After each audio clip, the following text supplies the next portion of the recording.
Hi guys, welcome back. അപ്പോൾ നമ്മൾ ഇന്ന് മീഷോന്ന് 2 ഡ്രസ്സ് എടുത്തിട്ടുണ്ട്. ഞാൻ ഇതാണ്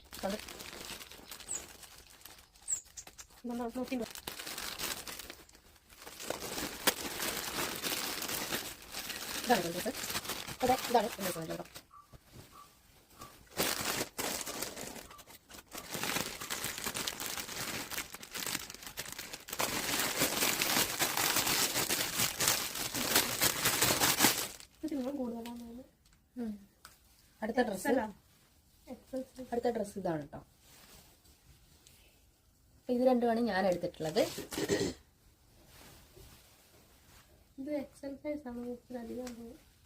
ഇത് ഞാൻ കളറല്ല എനിക്ക് യൂസ് ചെയ്തത്, ഒരു പർപ്പിളായിരുന്നു. അപ്പോൾ ലാവൻഡർ കളറാക്കി. എൻ്റെ അത് കുഴപ്പമില്ല. എനിക്ക് ആ ബോട്ടിൽ ഗ്രീൻ തന്നെയാണ് ഇഷ്ടം. നൂറ് ഷെയ്ഡ് ഇഷ്ടമാണ്, പക്ഷെ ഞാൻ അങ്ങനെ പോവലില്ല. ഞാൻ ഉദ്ദേശിച്ചത് തന്നെയാണ് കേട്ടോ. ഈ കളർ സൈസ്